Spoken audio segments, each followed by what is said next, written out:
Hey guys, it's Mrs. Kerr, and today I'm going to kind of do a review of our conic sections unit now that we've talked about all the different conic sections individually.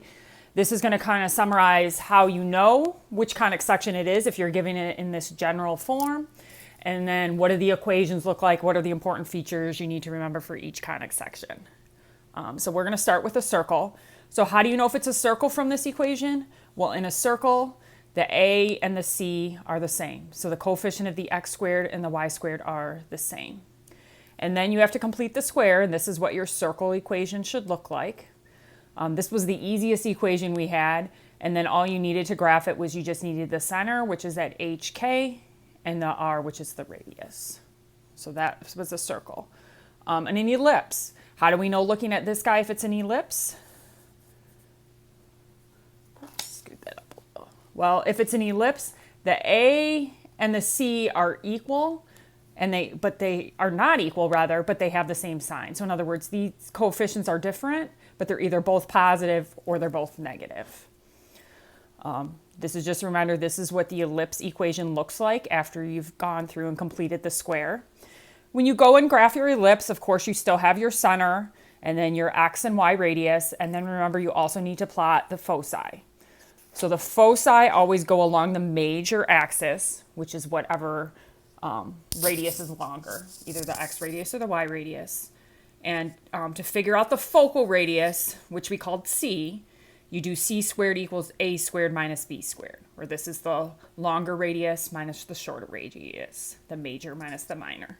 If you forget that, just remember to subtract so that this is positive. And then you can plot your foci by counting out from the center, whatever your focal radius is. And then another thing we did with the ellipses was we talked about eccentricity. Eccentricity was that measure of ovalness, and just remember you calculate that by doing c divided by a, where c is the focal radius and a is the major radius. So that's an ellipse. What about a hyperbola? Okay, so hyperbola, first of all, going back to the equation, a hyperbola, a and c are not equal, and they have opposite signs. So in other words, one of these is positive and one of them is negative. So hyperbola, the equation looked different depending on the way that the hyperbola opened. So if the hyperbola opened up and down like that, the y squared term was positive.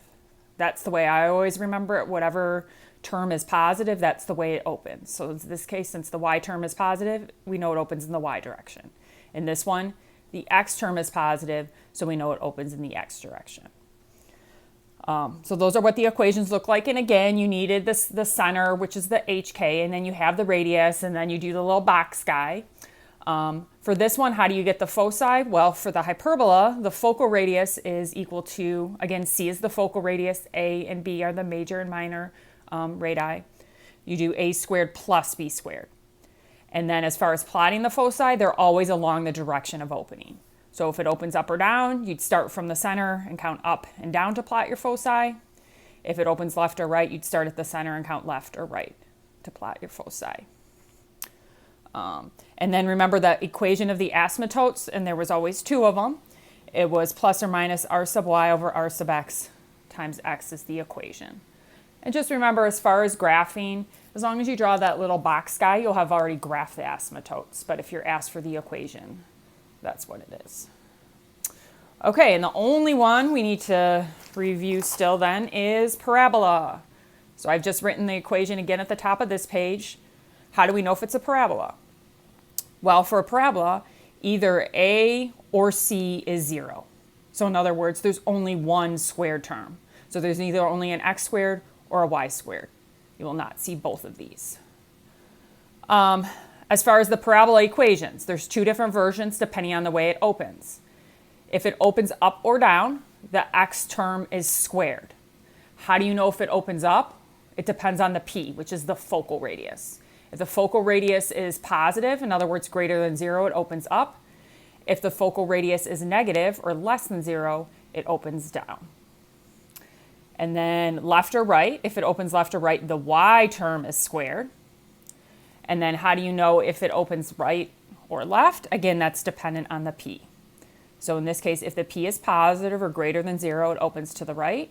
And if the p is less than 0, it opens to the left. And just remember, the focal radius is how far you go from the vertex to the focus. And the focus for this one is always inside the parabola.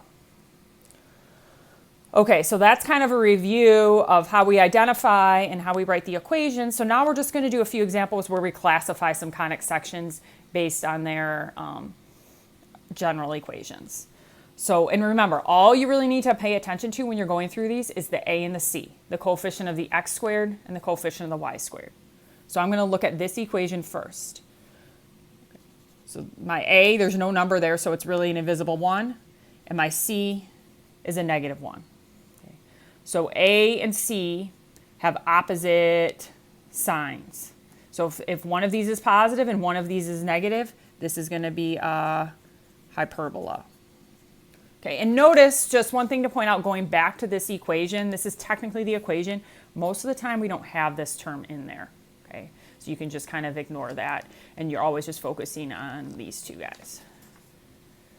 All right, let's look at the next one. The next one says 6x squared plus y squared minus 12x plus 7y plus 35 equals 0. Again, we only really care about this number, and this is an invisible 1. So here, a and c are not equal. Okay. A does not equal c, but they are both positive. So since they're not equal, but they both have the same sign, this is going to be an ellipse. All right, next one. 3x squared minus 15x plus 9y minus 18 equals 0. So again, I'm looking at my a and c. So this one, this would be my a. I don't see a y squared term. So what does that mean going back to this equation? That means that your c is 0. So your c is 0. In other words, you only have one squared term. So this guy is going to be a parabola.